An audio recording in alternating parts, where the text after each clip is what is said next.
Berikut adalah resume dari kumpulan kami yang terdiri daripada 4 orang. Yang pertama, saya sendirilah, Zuriati binti Muhammad, nombor matrik 283932, dan ahli kumpulan yang kedua iaitu Fatin binti Abdullah Zawawi, nombor matrik 283735. Seterusnya, Ain Syahidah binti Muhammad Isa, nombor matrik 283984, dan ahli kumpulan yang terakhir adalah Nur Farisha Edrina binti Muhammad Ahir, iaitu nombor matrik 283871. Assalamualaikum warahmatullahi taala wabarakatuh. Saya Fatin binti Abdullah Zawawi, nombor matrik 283735. Okey, jadi pada tugasan kumpulan kali ini, kumpulan kami memilih tajuk pengangguran. Okey, jadi definisi bagi pengangguran ni ialah keadaan di mana seseorang yang berusia 16 hingga 59 tahun yang termasuk dalam tenaga buruh ingin mendapatkan pekerjaan tapi masih belum memperolehinya, ataupun yang kita semua tahu pengangguran ni ataupun menganggur ni adalah orang yang tidak bekerja. Ia berlaku disebabkan oleh kekurangan perbelanjaan agregat.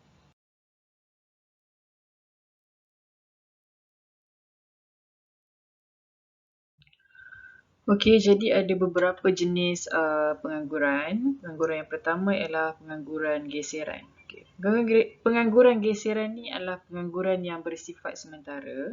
Pengangguran ini berlaku apabila pelajar sedang memohon pekerjaan selepas tamat persekolahan. Pekerja yang sukarela berhenti bekerja untuk mencari pekerjaan yang lebih baik, ataupun kontraktor yang sedang menunggu projek baru selepas tamat sesuatu projek. Okay, so pengangguran geseran ni merupakan pengangguran jangka pendek yang sering berlaku dalam ekonomi. Bersifat sementara yang tidak lebih daripada 40% lah jumlah orang kata persen bagi pengangguran geseran ni. Okay, yang keduanya ialah pengangguran struktur. Pengangguran struktur ni adalah berlaku diakibatkan oleh perubahan struktur dan corak kegiatan ekonomi. Yang keduanya disebabkan oleh sesuatu pekerjaan tidak dapat beroperasi dan diganti dengan bentuk pekerjaan lain yang berbeza kemahiran.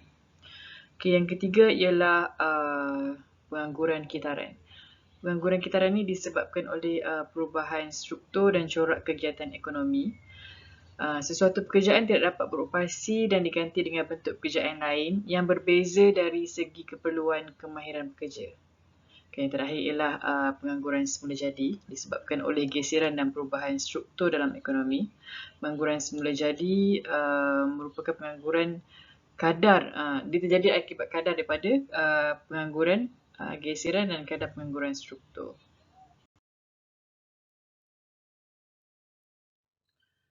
Okay, seterusnya adalah faktor-faktor pengangguran. Yang pertama ialah sikap memilih kerja, lambatkan graduan itu sendiri, kedatangan pendatang asing, takut untuk mencuba, dan yang terakhir sekali adalah kelulusan yang tidak bersesuaian. Okey, di next slide pula kita akan tengok di bahagian idea dan andaian.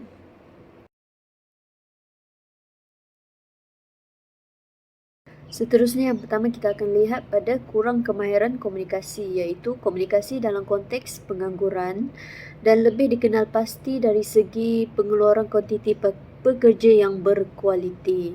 Perkara ini dititik beratkan dalam pengeluaran pekerja yang berkualiti adalah dari segi kemampuan menguasai dan komunikasi dalam pelbagai bahasa. Ianya merupakan salah satu kelebihan dalam komunikasi dalam mencari pekerjaan ataupun dalam menghasilkan tenaga kerja yang berkualiti. Seterusnya, penguasaan pelbagai bahasa ini juga akan memudahkan seseorang untuk memperoleh lebih banyak ilmu pengetahuan kerana kebanyakannya ditulis dalam bahasa utama, iaitu bahasa Inggeris lah. Seterusnya pula, pentingnya penerapan penguasaan bahasa dalam kalangan setiap individu, bukan sahaja kepada para siswazah.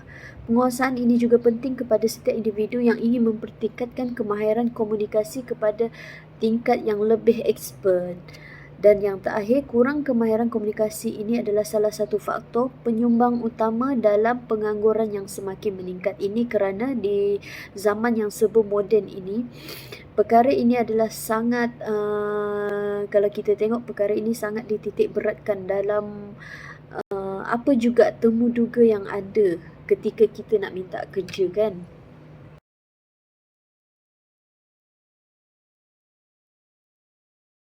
Okey, seterusnya ialah mentaliti majikan di Malaysia dalam pengambilan pekerja. Okay, seperti yang kita sedia maklum, majoriti majikan di Malaysia ni, baik swasta ataupun kerajaan, mereka memperketatkan syarat dan kelayakan pengambilan pekerja tu. Maknanya, para majikan ni mereka lebih prefer kepada yang dah berpengalaman dalam bidang kerja tersebut, mungkin 5 ke 10 tahun. Jadi, perkara macam ni merendahkan peluang kepada freshie ataupun graduan-graduan lepasan-lepasan IPT, IPTA ni untuk mendapat pekerjaan. Jadi sepatutnya mereka dapat peluang untuk menimba ilmu, menimba pengalaman dan sebagainya, tapi tidak diberikan. Pada pendapat saya, majoriti kebanyakan majikan di Malaysia ni mereka berfikiran tidak terbuka lah. Mereka tak ada sifat untuk membantu bangsa sendiri, memajukan anak-anak bangsa. Sebab tu banyak sangat kes-kes pengangguran yang terjadi sekarang di Malaysia. Nak pula sekarang ni di waktu pandemik, memang kita sangat memerlukan pekerjaan untuk menampung kehidupan. Assalamualaikum warahmatullahi wabarakatuh. Saya Ansyahidah binti Muhammad Isa, nombor matrik 283984. Saya ingin membentangkan bahagian A, iaitu idea dan juga andaian. Tajuk saya, kekurangan kemahiran kepimpinan di kalangan siswazah. Ada 3. Yang pertama ialah permintaan dan penawaran siswazah, iaitu lebihan penawaran graduan berbanding pekerjaan yang disediakan untuk mereka. Yang kedua, proses pencari kerja. Berapa lama dan intensifnya pencarian mereka bergantung kepada banyak faktor seperti kepesatan pertumbuhan ekonomi, di mana peluang pekerjaan adalah banyak yang akan memendekkan masa pencarian mereka. Yang ketiga iaitu ketidaksepadanan kemahiran, iaitu sebahagian daripada ketidaksepadanan kemahiran adalah hasil pilihan kejayaan individu dari segi bidang pengajian dan keutamaan berkaitan pekerjaan.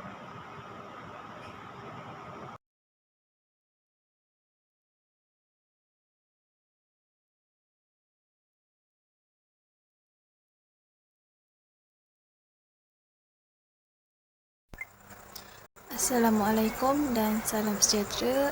Saya Nur Farisha Edina binti Muhammad Hir, nombor matrik 283871. Saya akan membentangkan mengenai peluang pekerjaan kemahiran tinggi terhad, iaitu pengangguran di kalangan siswazah merupakan sesuatu fenomena yang lazim yang terjadi di negara Malaysia. Graduan lepasan institusi pengajian tinggi iaitu IPT perlu menerima bahawa peluang pekerjaan dan masa sekarang ni semakin merosot akibat berlakunya penularan pandemik COVID yang mendorong para majikan bertindak dengan mengurangkan penawaran dan pengambilan pekerjaan kepada graduan lepasan IPT bagi mengawal aliran kewangan syarikat mereka. Akibat penciptaan peluang pekerjaan yang terhad ini menyebabkan wujudnya ketidakpadanan pekerjaan dalam kalangan graduan, iaitu terdapat 1 daripada 3 graduan akan bekerja dalam bidang tidak sepadan dengan kelayakan. Ini menunjukkan isu peluang pekerjaan kategori separuh mahir dan tidak mahir berbanding kategori mahir, iaitu kategori pekerjaan lebih sesuai dengan kelayakan graduan. Isu peluang pekerjaan yang terhad ini memerlukan jangka masa yang panjang untuk diperbaiki kerana ia bersifat struktural. Jika ia bersifat kitaran, ia boleh diperbaiki melalui intervensi dalam jangka pendek.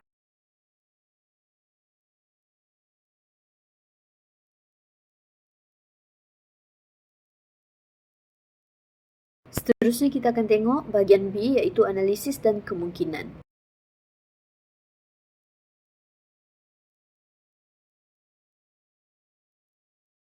Seterusnya, di bahagian analisis dan kemungkinan, kita akan tengok poin yang pertama, iaitu meningkatkan kemahiran komunikasi di kalangan siswazah.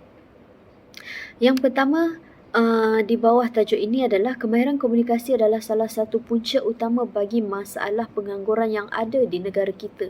Bukan sahaja di negara kita, malah di negara luar juga. Seterusnya, penguasaan kemahiran komunikasi yang baik dalam kalangan siswazah adalah sangat penting bagi memudahkan mereka menempatkan diri dalam alam pekerjaan yang mungkin mempunyai persaingan yang sangat sengit di era yang serba moden inilah.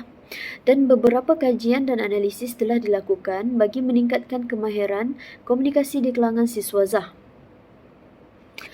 Ini kerana ianya bertujuan untuk mengenal pasti strategi komunikasi yang digunakan dalam kalangan siswazah dan bagi menghasilkan produk siswazah yang berkualiti tinggi dan kemahiran komunikasi. Ianya juga mengenal pasti jenis-jenis strategi komunikasi yang digunakan oleh responden di samping melihat persepsi mereka terhadap penggunaan bahasa Melayu sebagai medium perantaraan utama yang digunakan dalam sesuatu interaksi lisan yang dilakukan secara formal. Dan yang terakhir, kesemua pihak yang terlibat harus bertanggungjawab dalam melaksanakan tugas masing-masing bagi pencapaian yang maksima, bagi menetapkan objektif yang telah ditetapkan ini tercapai.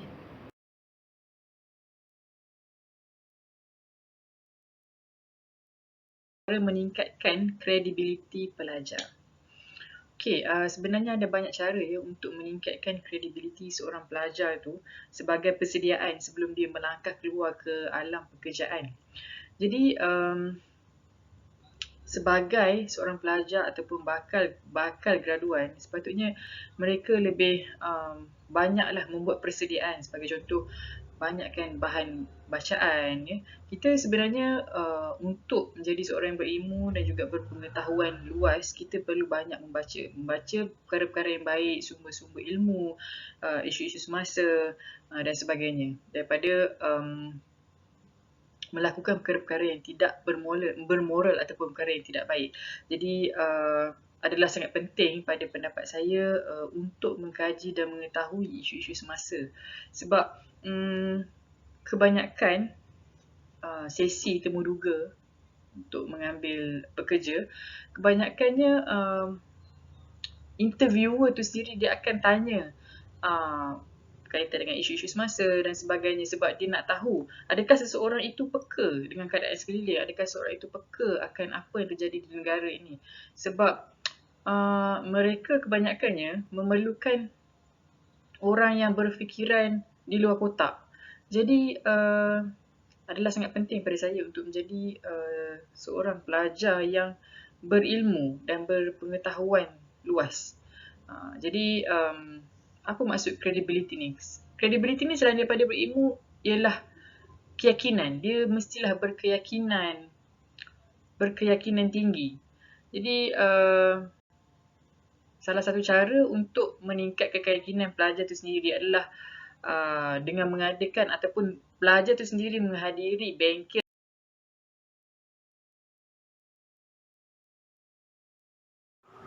Bahagian B, analisis kemungkinan. Tajuk saya, meningkatkan kemahiran kepimpinan diri siswazah. Ada 3. Yang pertama, berfikiran secara kritis. Okey, kelebihan kemahiran berfikir secara kritis mampu menjadikan pelbagai perancangan masa depan dan boleh selesaikan masalah pelbagai kaedah penyelesaian. Okey, yang kedua pula iaitu mengambil inisiatif. Contohnya, betapa pentingnya untuk menjadi sukarelawan, memikul lebih banyak tanggungjawab semasa menjadi ketua. Membolehkan siswazah meningkatkan kecekapan yang dimiliki dan dapat banyak belajar perkara di luar bidang pengetahuan yang sedia ada. yang akhir sekali iaitu memotivasikan orang lain. Pemimpin yang baik akan menghargai serta memberi pengiktirafan seperti cukup sekadar pujian, kerana kata-kata pujian dapat menyunting semangat pekerja supaya lebih bermotivasi semasa bekerja. Okey, seterusnya.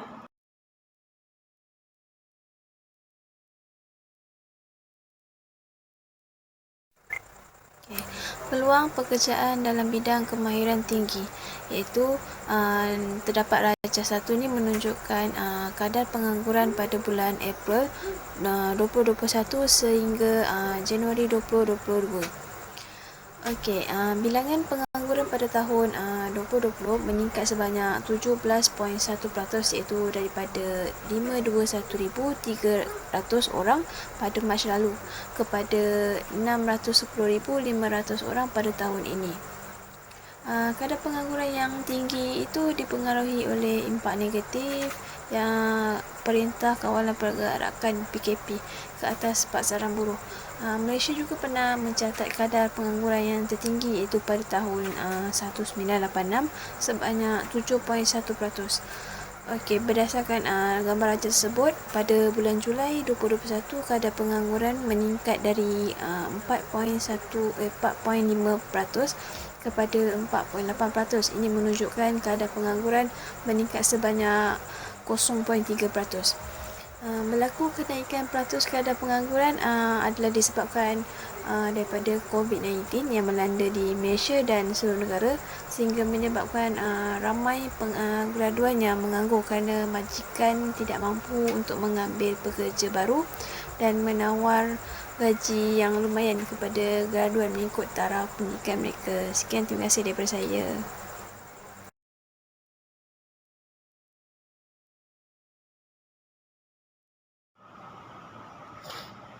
Tajuk yang berikutnya iaitu cadangan atau langkah mengatasi masalah pengangguran. Ada 4. Yang pertama, menghasilkan siswazah yang menepati keperluan sektor pekerjaan. Yang kedua, meningkatkan kemahiran pekerja dan siswazah secara berkala. Yang ketiga, menawarkan lebih banyak peluang pekerjaan di sektor kerajaan. Dan yang terakhir sekali iaitu yang keempat, membantu perkembangan perusahaan kecil dan sederhana. Okey, sekian sahaja pembentangan daripada saya. Seterusnya bahagian yang terakhir, kita akan melihat di bahagian kesimpulan, di mana di bahagian ini akan menerangkan bahawa banyak faktor sebenarnya yang mempengaruhi masalah pengangguran yang melibatkan bidang pekerjaan pada zaman kini lah. Selain beberapa kemahiran yang penting perlu diterapkan dalam diri seseorang individu itu untuk mendapatkan sesuatu pekerjaan mengikut kehendak mereka dan kehendak syarikat yang menemuduga. Kemahiran komunikasi adalah sangat penting untuk diterapkan di dalam diri setiap individu ataupun siswazah keluaran universiti untuk mendapatkan dan untuk menetapkan bahawa objektif utama untuk menjalankan tanggungjawab itu tercapai. Selain itu, terdapat juga kekurangan penciptaan pekerjaan terutama yang dari segi yang berkemahiran tinggi dan sesuai dengan kelayakan siswazah muda pada zaman sekarang. Itu saja dari kumpulan kami. Sekian, terima kasih.